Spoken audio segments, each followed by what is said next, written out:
Hey everyone, welcome to Locked On Lakers for Monday. Brian Kamenetsky, Andy Kamenetsky. The Lakers lose a controversy-filled Game 4. Plenty to talk about. 116-113, the final score. The Lakers down 3-1. Oof, this one was a tough one. That's next.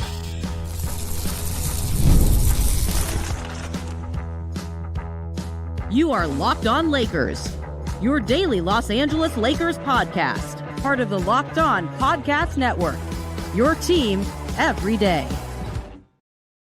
Thanks to everybody for making Locked On Lakers first listen of every day, Monday through Friday. No matter how or where you get your podcasts, this one's always going to be free and never, ever behind a paywall. Locked On Lakers on YouTube is where you can go hang out with 35,000 subscribers to the channel, all of whom will be debating a great many things, from an incredibly entertaining and interesting and ultimately heartbreaking Game 4 loss for the Lakers in Minnesota. 116-113 is the final score. The Lakers are now down 3-1 heading into Wednesday's Game 5 back at the Crypt. Andy, once again, the Lakers outplayed down the stretch by Anthony Edwards and Minnesota for reasons people will be debating for a while. And before we start that debate, I want to let people know that today's episode is brought to you by the Amazon Fire Stick TV 4K. Turn any TV into your Xbox. No console needed. Head to Amazon.com/FireTV. Locked On to learn more. All right. Well, the Lakers started the fourth quarter with a 10-point lead. And as it has been in most of this series, they have not finished games well. They have not finished quarters well. They have not finished halves well. And again, they end up being outplayed down the stretch.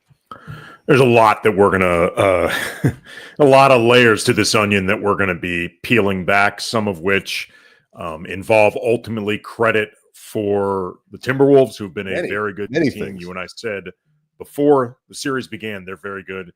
Some of the layers we're going to peel back reveal just a really crappy tasting onion, like an onion that has been moldy and rotten and needed to get tossed. Not one of those delicious bloomin' onions you might get from the restaurant. Oh, nope. Well, if it's a restaurant, it's got an F in its window because it's not monitoring the stuff in the fridge and in the dry storage area. But one of the things I will say, though, regarding the close of these games with Minnesota versus the Lakers, and it's something that, I'll be honest, I did not consider as much heading into this series, just because the Lakers had been playing very well heading into the playoffs. And LeBron and Luka are, if you had to draft among the league, two guys, if you had to draft two guys that you would want to close out important games, I'm not saying LeBron and Luka would be number one and number two, but they would get picked early. The Wolves, even with the new addition of Julius Randle this season, just from their continuity for the last couple of years, Ant being around a couple of years, Chris Finch being around a couple of years, they are clearly in better synergy down the stretch of games from having spent, if nothing else, more time together. Even if you think the talent favors them, so does the time. And that is something I will admit I did not consider as much heading into this series, that I think we are starting to see as a pattern over the course of this series. Yeah, I don't think there's any question about that. And you look at, and there are a lot of reasons for it. You can talk about players, you can talk about coaching, and all of these things are relevant. And you look at it, the Lakers had a 10-point lead going into the fourth quarter. They had they lost the lead, but then, they pushed it back up. I think I'm just kind of bouncing around this. They were up by 6 with 7:27 left. They were up by 5 with 5:06 left. They lost the lead and got back up by 2 a couple times. They kept fighting. And the thing that is going to be the dominant question from this game, without question, is JJ Redick's decision to play his starting lineup the entire second half. And his starting lineup for the third quarter for the second half. He did not make any subs. He swapped out Dorian Finney-Smith into that third quarter starting lineup for Jackson Hayes, who may not be allowed in the building in Game 5.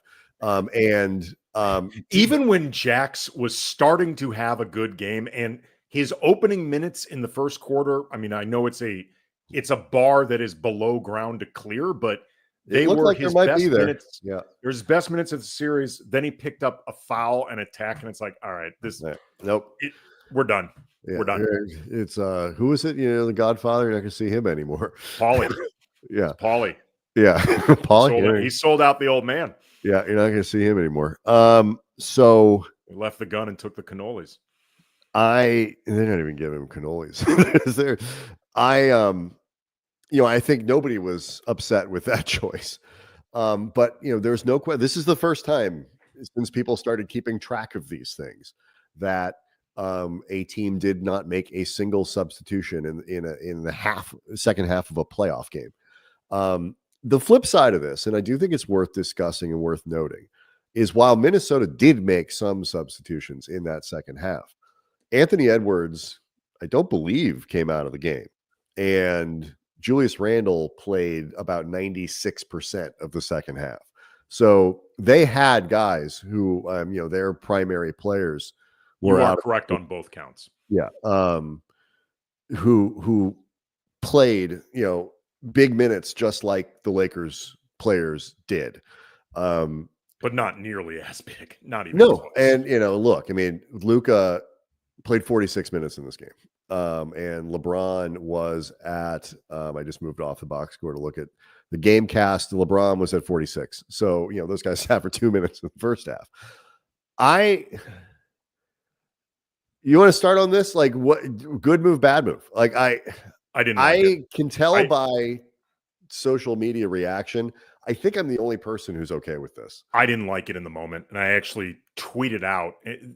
There's a couple reasons I didn't like it. First of all, I think it was a bit of an extreme reaction to being up, and the idea of having multiple days to rest afterwards. The Lakers don't play game 5 until Wednesday. So I think it was leaning too much into that rest opportunity and not enough into the realities of the particular game. I think especially with the Lakers having a lead, you could have put in Jordan Goodwin, Gabe Vincent, Jared Vanderbilt for at least a few minutes of the top of the fourth quarter or the end of the third, just to get some guys some rest. But also, I wouldn't have done anything in the third quarter. Maybe not in the third quarter, but definitely the fourth. Definitely the fourth. Here's the biggest thing, though, and I called this out in real time, that I did not like about doing this. Once you start getting to like the 7 or 6 minute mark of the fourth quarter, you're pot committed, because you can't just basically spell out in neon skywriting, I don't trust anybody else on this team. And then after sitting guys for 18 minutes, say, I need you to go in, guys I don't trust. Yeah. And I think that was the biggest problem I had with this, is you end up pot committed with no outs. If you end up going to overtime, there's a chance that one of those 5 could die. I mean, it just you're right. I understand why JJ did it and what he was thinking. I think it was too extreme of an approach that did not allow you nearly enough outs to manage the rest of the game. What I am still thinking about, and probably I'll rewatch some stuff and probably spend more time thinking about it, whatever. It's pretty clear when he did make a substitution in the third quarter, this probably was going to go through to the fourth. And I think some of it was, Redick said it after the game, it was not necessarily the plan. They didn't go into the second half saying, tell us, like, this was them saying, like, we have extra timeouts. You could tell they were holding on to timeouts to be able to have that, near the end of the third. I think they had 4. And some stuff happened in this game that was challenging. It kind of didn't go their way for that. I think it was pretty clear that those guys weren't going to come out. And if they did, they were going to come out for such a short period of time that I don't ultimately know if it would have made a difference. And my big question, and we can talk about this more after the break, because this is the topic of conversation for the Lakers. And in Other terms than of the reffing. well, the reffing, but in terms of there's a lot of big picture stuff about the series that we can get into a little bit today, but that's Monday, that's Tuesday, that's going into Wednesday's game. There's a lot of time to talk about that stuff, but for Monday, the instant reaction to this game is going to be centered around no substitutions in the second half. I don't know who you would have taken out. Like, so here's the thing, like, could you put in Gabe Vincent or Jordan Goodwin for a couple minutes? Sure. But who sits? And like, does Vando go in? Okay. But those minutes over the course of the series have admittedly been a little dicey. So I want to talk about the what if, like how you would have, not you personally, but how JJ or you could have, should have played that fourth quarter, I think, really. We'll do that next.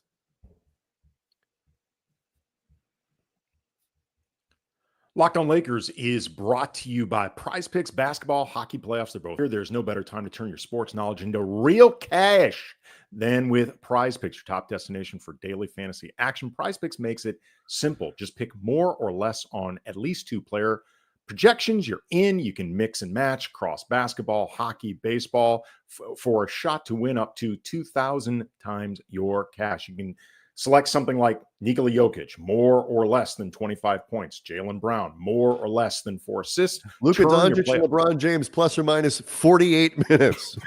Turn your playoff hot takes into tickets to basketball's championship series. Every lineup you make on Prize Picks will enter you into the Takes Two Tickets sweepstakes, which could take you and a +1 VIP to the ship. The app makes it really easy. You can build a lineup in under 60 seconds. There's Taco Tuesday discounts, Flex Friday promos. And there's even more value with those each week. You get paid fast, sometimes in as little as 15 minutes. Download the app today. Use the code LOCKEDONNBA to get $50 instantly after you play your first $5 lineup. That's code LOCKEDONNBA to get $50 instantly after you play your first $5 lineup. Prize Picks, run your game.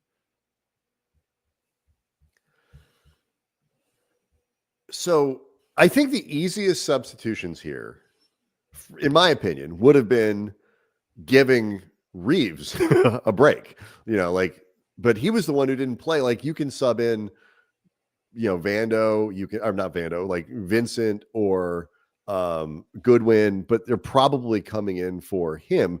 If you put one of those guys in for Luka or LeBron, you're getting real small, like real quick. And you're already having trouble, with Minnesota's size. I think that to me is where the problem comes. Like, the guy who looked to me most like he needed rest by the end of the game was Luka. And, LeBron, was still putting out some supreme. You had been worried about him heading in the game 4. Shame on you. I told you he'd be fine. I was. I told you he'd be fine. What he was doing defensively was amazing. Darn impressive. He was. So, I know he did not put up points in like the fourth quarter, but my God, he was amazing. He was insane. And so I don't know where you can take him off the floor. And I don't know if he needed to be taken off the floor. The guy that the question is, can you get Doncic 3 minutes? And then, the question becomes, what would have happened in those 3 minutes? And would it have made Luka better? I'm not talking about 3 minutes of game time.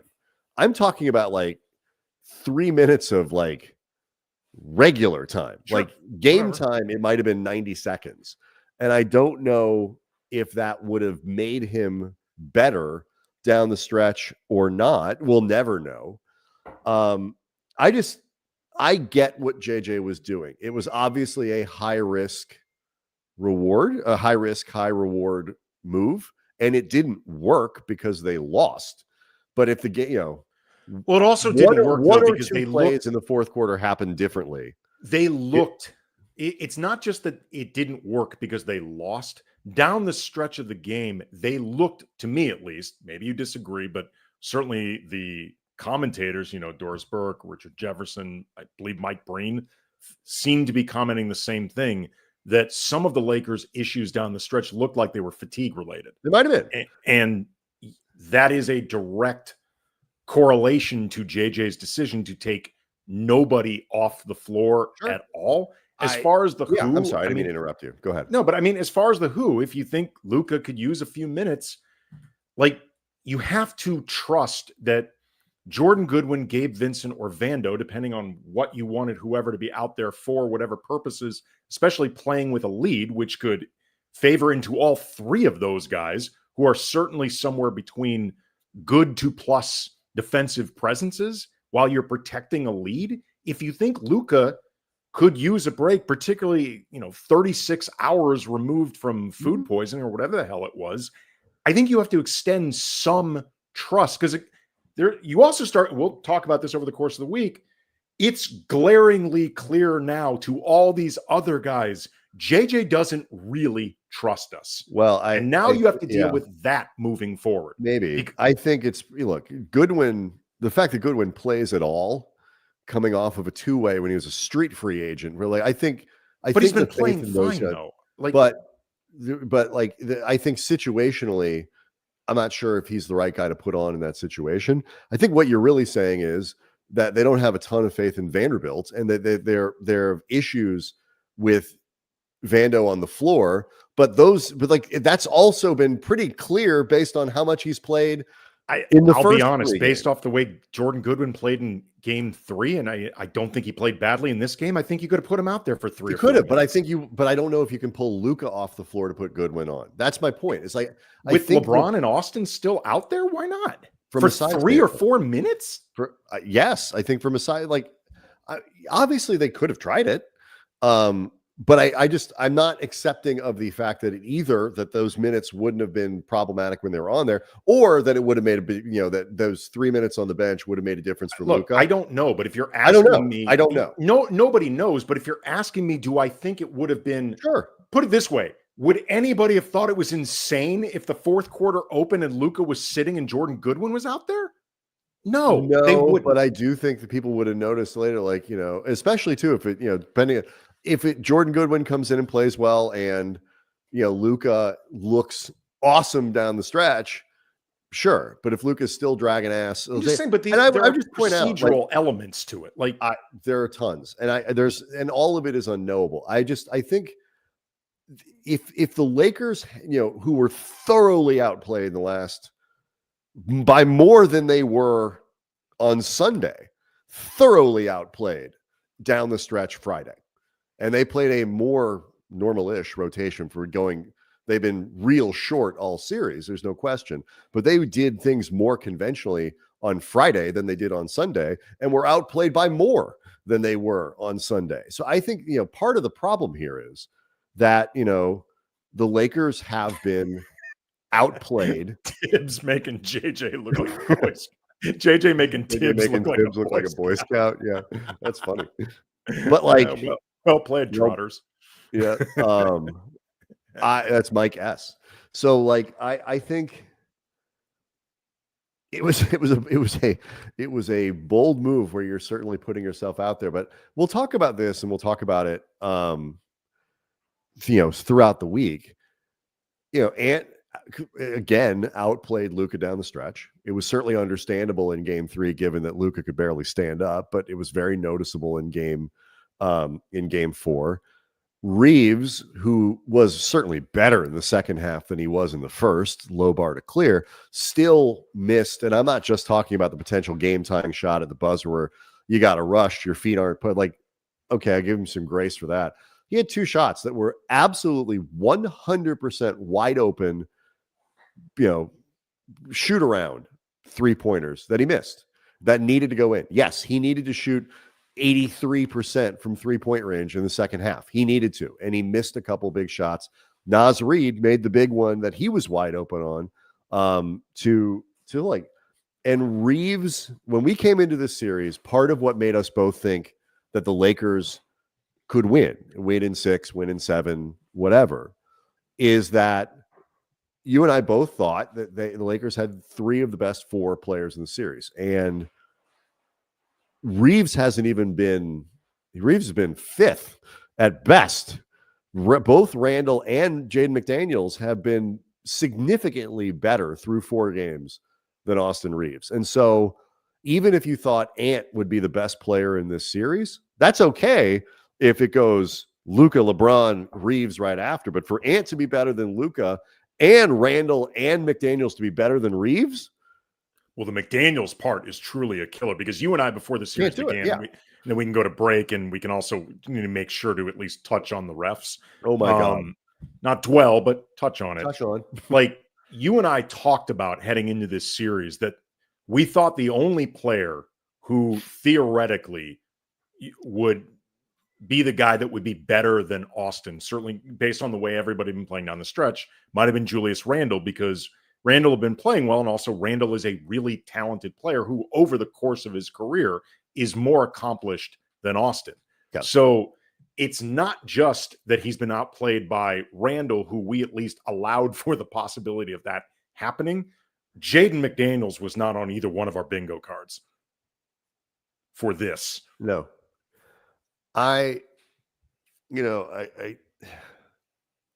There's just a lot. There's a lot, and I don't want to start jumping into off-season stuff because the Lakers aren't done with this series yet. No. They're going in. They got to win 3 in a row, but 2 of them are in their own building, and they can. This is possible. LeBron knows. I don't love their odds. Neither do I. Crazy here, but it's not over yet, so we're not doing off-season stuff. But in this series, the depth of Minnesota is really showing through, because while Randall and Edwards played we'll call it the entire second half, the other guys didn't have to. Nope. And so that makes a difference. And so let's get to that. And as you note, something you and I really don't like to do, but feel compelled to do in this case, it was a poorly officiated game. We'll get into it next. Locked On Lakers is brought to you by FanDuel. The NBA playoffs, they are here. FanDuel is giving new customers an incredible way to get on the action. Right now, if you join FanDuel, place your first $5 bet, you will get $250 in bonus bets if your bet wins. And I love how FanDuel makes betting really easy, whether it's picking your favorite team, I presume the Lakers. That's not a great FanDuel moment right now, or diving into player props. Some Lakers could do well there. From 3-pointers to steals to assists, FanDuel has so many ways to bet on your favorite player props. Plus, after the game tips off, you can even combine live prop bets into a same-game parlay for a chance to win big. Don't miss out. Head to FanDuel.com, claim your $250 in bonus bets today.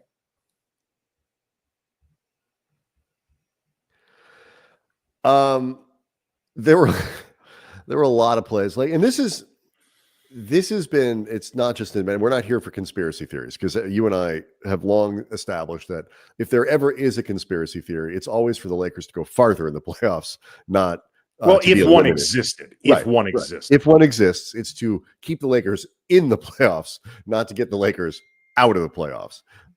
Everybody knows that. But I know the league would love for Ant to be the star, the face of the league, but it's still the Lakers. Right. Not today. It doesn't have to happen today. Or not again. Maybe in the Western Conference Finals, but not this early. Not now. So this game had, for example, there was a lot of stuff people were answering questions like, why didn't the Lakers have a challenge? There were a bunch of plays the Lakers would have been really helpful to get a challenge near the end of the game. Well, they didn't have a challenge because they had to use it in the first half, because Austin Reeves got called for a terrible foul against Rudy Gobert that I have no idea how it got upheld. It would have been Austin's 3rd foul. And so in that situation, you're trying to keep one of your 3 best players on the floor.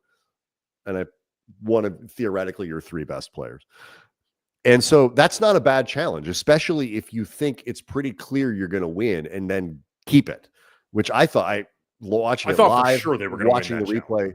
So, by the way, did the guys calling the game. Correct. They thought it as well. Luka on that last play where the Lakers had to use one of their remaining timeouts, and this became a really big deal, was on the floor using that timeout because he got tripped. And then that puts the Lakers in a situation where they've got to get the inbound pass. They've got to get the ball over in like a second because, they don't have any time left on the 8 second. That still goes after the timeout. So that, that put them in a really difficult position. LeBron made a bad pass. I'm not trying to justify it, but like all of these things cascade. And not only do you have to burn the timeout, not only are you now inbounding in a difficult position, Luka should have been shooting free throws. And look, Locked On, Ben Beacon, I'm sure, is talking about all kinds of missed calls and whatever that screwed Minnesota.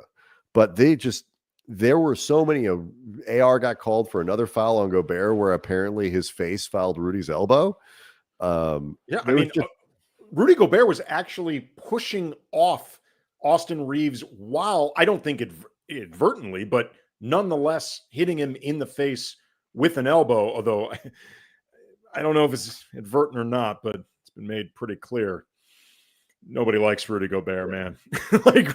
And the little shove to, as the ref put it, the back of the skull. The lower skull. The lower skull that Rudy had against LeBron. Like, I'm starting to see why everybody despises this dude. And the Lakers didn't lose. It was not a well-officiated game. The problem is just this has happened a few times in the playoffs where coaches have to use challenges to overturn calls that are obvious. Yeah. And very few people that you encounter in sort of NBA media defend referees more than I do. I think it's an impossible in assignment. These guys are all too big, too fast, too strong. But the bigger thing too is like it becomes that you sort of officiate for one way in the regular season. And then the minute the postseason starts, like a different sport. Well, I mean, so they just needed, and I'm not like, we can do this for another 35, 40 seconds because I don't want to make it sound like we are blaming the referees for them losing. The Wolves have been the better team in this series. Like both things can be true. The Wolves can be the better team in this series. And anybody who's been listening to our coverage, we have not been short on giving the Wolves credit, again, including leading up to the series. So this is not us whining that the officials are why the Lakers are in a 3-1 hole. They're not. I'm saying this game, the way it was called, I'm not even talking about the series. I'm talking about this game was called in a way that had adverse effects on the Lakers. The kickball that, AR throwing the ball, the sideline, the ball is clearly kicked out of bounds. Yes. And, it's not like, again, that's a play that, gosh, you wish you had that replay, that review. I'll put it this way. You were talking before the game about how if these conspiracies did exist, they would be in favor of the Lakers. Correct. These, again, Minnesota's very good, full stop. But if these missed calls or calls against the Lakers had been against the Wolves, I can promise you all NBA Twitter would be talking about is clearly the league wants the Lakers to advance. Right. It does not change. I'd be on board with. Right. And look, it doesn't, both these things can be true. It doesn't change the fact that the Wolves have been better than the Lakers. It does mean that the Lakers were put in a very difficult spot for a game they actually needed to win more than the Wolves. Right. Both of these things are fine. It's little stuff. And then, the places where I really start to fault the Lakers too, is like Minnesota made a tremendous mistake in the third quarter when they started hedging and trying to trap and double Luka, who was like, thank God, this is great. Mm-hmm. And that is what helped the Lakers get loose. Now the ball's moving around, all this kind of stuff. Fourth quarter, part of the reason, it looked, oh my God, they ran out of gas. The offense went back to looking kind of like it's looked for most of the series when Minnesota just started playing them more straight up. But in those moments, like the Lakers still had 2 or 3 turnovers where, like, for example, it was clear, like I'm watching at home. I'm 5'9", stopped playing competitive basketball in 8th grade. Like I'm not good at it.